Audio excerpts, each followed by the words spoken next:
Vipassana meditation क्या है और विपश्यना मेडिटेशन किस तरह से होता है, इसके साथ हम जानेंगे कि विपश्यना मेडिटेशन की क्या क्या बेनिफिट्स हैं। मेरा नाम है विनोद चौधरी और मैं फाउंडर हूं माइंडसेट एंड स्किलसेट एलएलपी का। तो आइए शुरू करते हैं ये वीडियो। इसमें हम जानेंगे कि विपश्यना मेडिटेशन क्या है।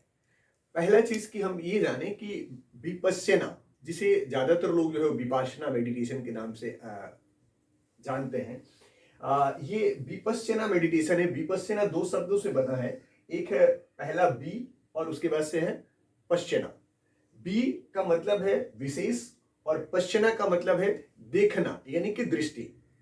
तो विपश्यना एक विशेष दृष्टि का नाम है और वैसे कहा जाए तो विपश्यना एक टोटली स्पिरिचुअल प्रोग्राम है। यहां पर स्पिरिचुअलिटी को प्रैक्टिकल लेवल पर सिखाया जाता है, लेकिन इस स्पिरिचुअलिटी के को भी प्रैक्टिकल एस्पेक्ट को अगर देखा जाए तो ये पूरी तरह से साइंस का जो भी आपका रिसर्च है वो सब कुछ एकदम साइंटिफिक तरीके से प्रूवन दिखता है। मैं अभी अभी विपाशना कैंप करके आया हूं, तो मुझे लगा कि अपने सर्किल ऑफ इन्फ्लुएंस, अपने जानने वालों को, अपने चाहने वालों को अगर मुझे विपाशना के बारे में बताना हो तो क्यों ना मैं एक छोटा सा वीडियो बनाऊं जिसमें कि मैं विपाशना के विषय में अपना जो एक्सपीरियंस है वो आपके साथ में शेयर करूं और आपको कन्विंस कर सकूं इस बात के लिए कि आप भी विपश्यना मेडिटेशन के लिए जाएं और इसका लाभ उठाएं। तो विपश्यना में होता क्या है, इस चीज को मैं आपको थोड़ा सा एक्सप्लेन कर रहा हूं। विपश्यना मेडिटेशन बेसिकली तो ये तो मेडिटेशन ही है, लेकिन ये साधना तब बन जाता है जब आप मेडिटेशन के लिए गए हैं।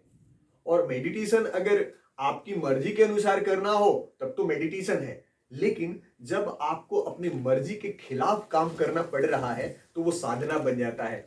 आपका मर्जी क्या होता है? जो आपको अच्छा लगता है, लेकिन जो अच्छा लगता है वो करने ना दिया जाए तो वो साधना बन जाता है, क्योंकि आपको उसके लिए साधना करना पड़ती है, तपस्या करनी पड़ती है, एफर्ट लगाना पड़ता है।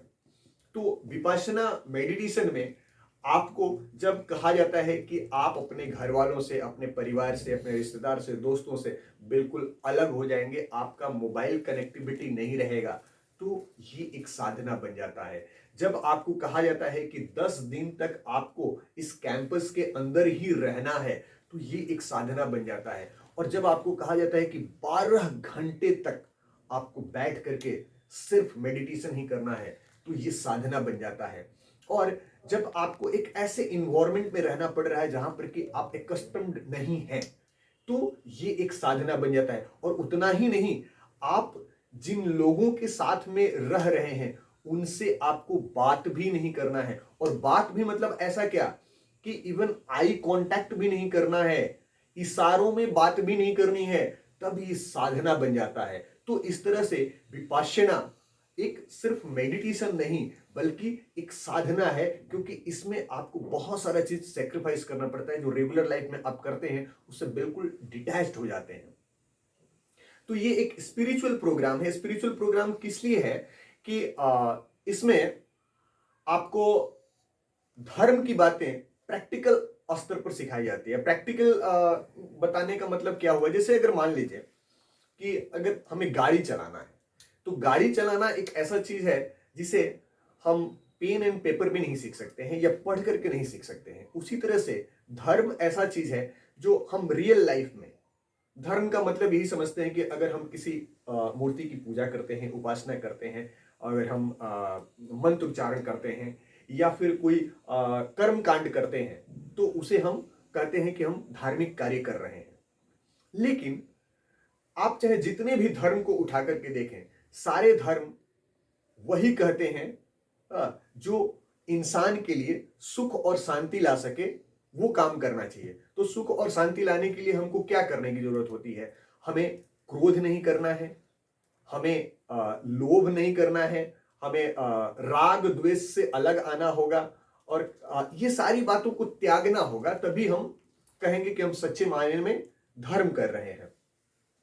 जब विपाशना मेडिटेशन के लिए हम लोग जाते हैं तो पहला पाठ पढ़ाया जाता है सील का, कि 5 सील का आपको पालन करना है। 5 सील में क्या आता है कि आपको झूठ नहीं बोलना है, दूसरा आपको हिंसा नहीं करनी है, तीसरा चोरी नहीं करनी है, और इस तरह के सारे, व्यभिचार नहीं करने हैं, नशा नहीं करना है। तो जब आप एक कैंपस के अंदर रहते हैं और आपका सारा सोशल कनेक्शन डिस्कनेक्ट हो जाता है, तो जाहिर सी बात है कि जब आप बात करेंगे नहीं तो झूठ बोलने का सवाल नहीं पैदा होता है, जब आप बाहर जाएंगे नहीं तो चोरी करने का भी सवाल नहीं पैदा होता है। तो ये 5 सील की रक्षा करना डे 1 से आपका स्टार्ट हो जाता है डिफॉल्ट सेटिंग में, जब आप विपासना मेडिटेशन सेंटर में जाते हैं। तो ये प्रैक्टिकल एस्पेक्ट धर्म का शुरू होता है। और जाहिर सी बात है कि अगर आप ऐसा कोई काम नहीं करते हैं जिसके अंदर आपके मन के अंदर कहीं पे भी गिल्ट फीलिंग हो, तो जाहिर सी बात है कि अगर मन के अंदर गिल्ट फीलिंग नहीं आएगी तो हमारा मन शांत रहेगा, और हमारा मन शांत होगा तो हमारे जीवन में सुख शांति अवश्य आएगी। अब इसके बाद से क्या होता है कि 3 दिन तक, लगभग 3.5 दिन तक सिर्फ और सिर्फ अपनी सांसों के ऊपर ध्यान देने को कहा जाता है। और ये बहुत ही मोनोटोनस और इरिटेटिंग होता है कि आपको लगातार घंटों दर घंटे बैठ करके सिर्फ अपनी सांसों के ऊपर ध्यान देना है। तो 3.5 दिन तक सिर्फ आनापाना मेडिटेशन कराया जाता है, जिसमें आपको सांसों के ऊपर ध्यान देना होता है। तो पहला चैप्टर जो डे 1 से आपको स्टार्ट कराया जाता है सील, और दूसरा जो पिलर है वो है साधना, समाधि। ठीक है, समाधि मतलब आप कॉन्शियस हो रहे हैं। कॉन्शियस क्या चीज के ऊपर? अपनी सांसों के ऊपर आप ध्यान को केंद्रित कर रहे हैं। तो पहला पिलर सील, दूसरा पिलर साधना, और इसके बाद तीसरा पिलर होता है प्रज्ञा का, यानी कि ज्ञान का। जब आप अपना कॉन्शियस को जागृत करते हैं, अपने ध्यान को केंद्रित करते हैं, इसके बाद आपकी प्रज्ञा को जगाना होता है। प्रज्ञा मतलब ज्ञान, नॉलेज को जगाना होता है। नॉलेज क्या है? अब नॉलेज की बात अगर हम करें तो चीजों को इस तरह से समझते हैं। देखिए, हम में से कोई भी व्यक्ति ऐसा नहीं है जो ये नहीं जानता है कि गुस्सा हमारे लिए हानिकारक है। ये साइंटिफिकली प्रूव हो चुका है कि जब हम लोग गुस्सा करते हैं तो हमारे अंदर, शरीर के अंदर जो है वो कॉर्टिसोल का लेवल बढ़ जाता है। हमारे अंदर केमिकल रिएक्शन कुछ ऐसा होता है जो हमारे ब्लड वेसल्स में हानिकारक केमिकल्स आते हैं, वो हमारे हेल्थ के लिए डैमेजिंग होते हैं। लेकिन ये सारी बातें हमारा ऊपर का जो मन है, माने कॉन्शियस माइंड जो है, वो सारी बातों को समझता है, लेकिन हमारा सबकॉन्शियस माइंड इस चीज को नहीं जानता है। तो पहला जो पिलर है, उसके बाद से दूसरा जो पिलर है मतलब आपका समाधि का, कॉन्शियसनेस का, और तीसरा पिलर प्रज्ञा जगाने का। इसमें ये चीज जो बातें हैं कि हमारे सबकॉन्शियस लेवल पर इन चीजों को उतारना कि हमारे जीवन के लिए क्या उचित है, हमारे जीवन के लिए किस तरह का बिहेवियरल पैटर्न हमारा होना चाहिए जो हमारे लिए उचित है, उस प्रज्ञा को जगाना। और वो प्रज्ञा कैसे जागेगी? जब हम अपने शरीर के अंदर हो रही गतिविधियों को ध्यान देंगे और बार बार अपने सबकॉन्शियस को ये मैसेज देंगे कि हमारे शरीर में जो कुछ भी हो रहा है वो मैं भोग नहीं रहा हूं, मैं कोई भोगता नहीं हूं, बल्कि मैं एक दृष्टा हूं, मैं सिर्फ इन चीजों को देख रहा हूं, ये मेरे ऊपर घटित नहीं हो रही है। जब हम भोक्ता भाव से चीजों को नहीं देखते हैं, दृष्टा भाव से देखते हैं, तो चीजें मैग्नीफाई नहीं होती है। और दूसरा चीज ये करना होता है कि जो कोई भी दर्द, कोई भी संवेदना हमारे शरीर पर हो रही है, उसको हमें मैग्नीफाई नहीं करना है, उसमें समता का भाव रखना है, उसे समान दृष्टिकोण से देखना है। मतलब कोई खुशी की संवेदना है तो उसे देख करके खुश नहीं होना है, और कोई दुख की संवेदना है तो उसे देख करके हमें दुखी नहीं होना है। ये प्रज्ञा जगाना होता है। ये प्रज्ञा जगाने का काम 3.5 दिन से के बीच, मैंने तीसरे दिन के मिड से शुरू होता है और 9वें दिन तक इसी मेडिटेशन को किया जाता है।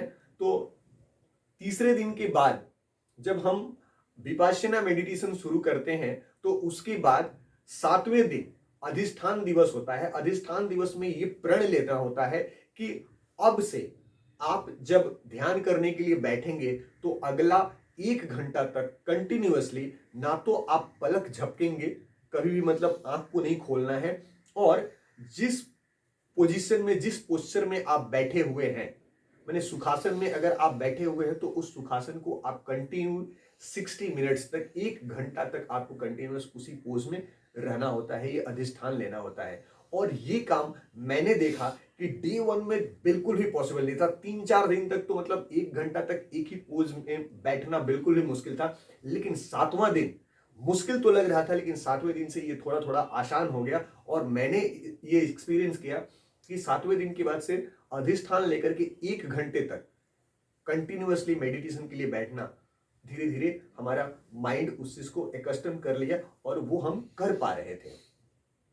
तो मेरा जो एक्सपीरियंस रहा वो ये रहा कि वाकई में ये प्रोग्राम वैसे तो स्पिरिचुअल है लेकिन काफी साइंटिफिक है, क्योंकि इसमें देखिए आपको जो खाना खिलाया जाता है वो एकदम सात्विक और इजीली डाइजेस्टेबल खाना होता है।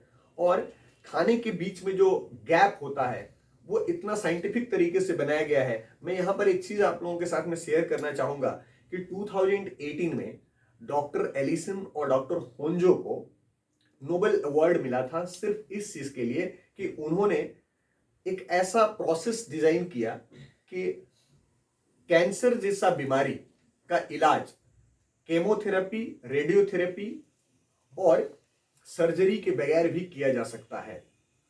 उनका कहना था कि अगर पेशेंट को इंटरमिटेंट फास्टिंग कराया जाए और उसका स्लीप अच्छी तरह से हो, नींद अच्छा हो, तो वो कैंसर जैसा खतरनाक बीमारी से खुद रिकवर कर सकता है।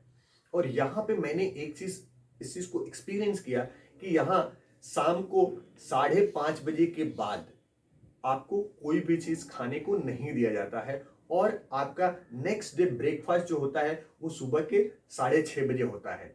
तो ये बात 14 से 16 घंटा का जो इंटरमिटेंट फास्टिंग का जो बात डॉक्टर एलिसन और डॉक्टर होंजो बता रहे हैं, ये साइंटिफिक तरीके से इस चीज को यहाँ पे प्रैक्टिस किया जा रहा है। तो जाहिर सी बात है कि इसका बेनिफिट हमारे हेल्थ पे जरूर पड़ेगा। और एक महत्वपूर्ण चीज जो मैंने एक्सपीरियंस किया वो ये है कि मैंने ऐसा नींद एक्सपीरियंस किया जो मैं शायद मुझे याद नहीं है कि मैं कभी इस तरह से सोया हूं कि मैं रात में जब सोया तो फिर उसके बाद से मुझे होश नहीं है और सीधा सुबह में 4 बजे जब अलार्म बजा तो मैं उठा और मुझे बिल्कुल भी लेथार्जीनेस का फीलिंग नहीं आया, एकदम फ्रेश उठ पाया। तो ये अमेजिंग एक्सपीरियंस मुझे विपासना कैंप के दौरान हुआ। और जब मेडिटेशन हम लोग कर रहे थे तो मुझे ऐसा लग रहा था कि मेरे बॉडी का टेम्परेचर जो है वो बुखार से तप रहा है, इतना गर्मी का भी एहसास हो रहा था मेडिटेशन के दौरान। ये सारा एक्सपीरियंस जो मैंने किया, ये सिर्फ एक्सपीरियंस करके ही समझा जा सकता है। मैं आपको चाहे जितना भी एक्सप्लेन करूं आप इस चीज को नहीं समझ पाएंगे। अब बात ये आती है कि विपासना मेडिटेशन से क्या बेनिफिट हो सकते हैं। पहला जो बेनिफिट है मुझे जो समझ में आया वो ये है कि जब हम मेडिटेशन करते हैं, चाहे किसी भी तरह का मेडिटेशन करते हैं, तो हमारा कंसंट्रेशन लेवल बढ़ता है। और हमारा कंसंट्रेशन लेवल बढ़ेगा तो हमारा फोकस अच्छा होगा। जब हमारा फोकस और कंसंट्रेशन लेवल अच्छा होगा तो हम अपने जीवन की कोई भी गोल अगर अचीव करना चाहते हैं तो उसे आसानी से अचीव कर पाएंगे। और दूसरी बात, मैं जिस चीज के लिए गया था वो ये था कि मैं एक अच्छा स्पीकर बनना चाहता हूं। और स्पीकर आप तभी बन सकते हैं, अपनी बातों को अच्छी तरह से तभी आप कह सकते हैं जब आपके मन में, अंतःकरण में उलझन नहीं हो, कॉम्प्लिकेशन नहीं हो। चीजें अगर हमारे माइंड में क्लियर आ रही हैं तो मैं उसको क्लियर तरीके से आपको ट्रांसमिट कर पाऊंगा, आपके साथ में कम्युनिकेट कर पाऊंगा। तो ये चीज के लिए मैं मेडिटेशन करने के लिए गया था। और हेल्थ वाइज भी मैं समझ रहा हूं कि मुझे बहुत अच्छा बेनिफिट मिलने वाला है। I am going to have a good health अगर मैं इस मेडिटेशन को करता हूं रेगुलर बेसिस पर। तो आप कंसंट्रेशन अच्छा कर पा रहे हैं और आपका फोकस अच्छा हो रहा है, आप गोल अचीवमेंट कर पाएंगे। और जब ये सारी चीजें अच्छी होंगी तो जाहिर सी बात है कि आपका फिनेंशियल एस्पेक्ट, आपका मॉनिटरी एस्पेक्ट और आपका रिलेशनशिप लोगों के साथ में सब कुछ अच्छा होने वाला है। तो हम ये कह सकते हैं कि विपासना मेडिटेशन एक ऐसा चीज है जो आपके जीवन में आप जो भी परिवर्तन करना चाहते हैं वो सारा चीज आपको दे सकता है।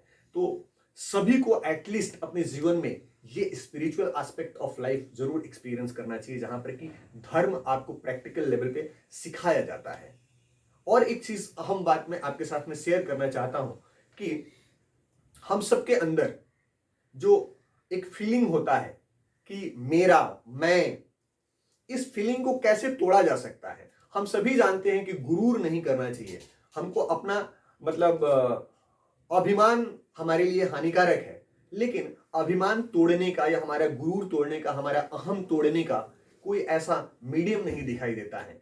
जब आप विपश्यना मेडिटेशन में जाते हैं तो आप करोड़पति हैं या अरबपति हैं, कुछ भी हैं, आप एक साधारण आदमी की तरह, जैसे बाकी के लोग हाथ में थाली लेकर के खाना के लिए जाते हैं जेल के कैदी की तरह, उसी तरह से आपको हाथ में अपना थाली लेकर के और खाना के लिए जाना पड़ता है। तो वहां पे ये फील आता है कि आपकी सारी संपत्ति और सब कुछ रहते हुए भी आपने अपने अहम का त्याग किया है, आपने अपने गुरूर का त्याग किया है।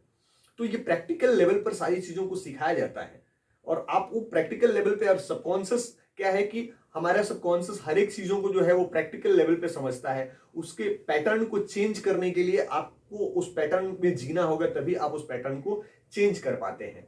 तो ये बहुत ही प्रैक्टिकल मैंने स्पिरिचुअल प्रोग्राम है, मुझे बहुत ही अच्छा लगा और मैं वापस इस चीज को करना चाहूंगा। Thanks for watching this video. अपने दोस्तों में ज्यादा से ज्यादा इस चीज को शेयर कीजिए कि ज्यादा से ज्यादा लोग इस तरह के प्रोग्राम्स का बेनिफिट उठा सकें। मैं जितना संभव हो सका इसके विषय में बता पाया हूं, और भी बहुत सारी चीजें जानने को हो सकती हैं। आप अगर कुछ जानना चाहते हैं तो आप मुझे कॉन्टेक्ट भी कर सकते हैं। Thanks for watching.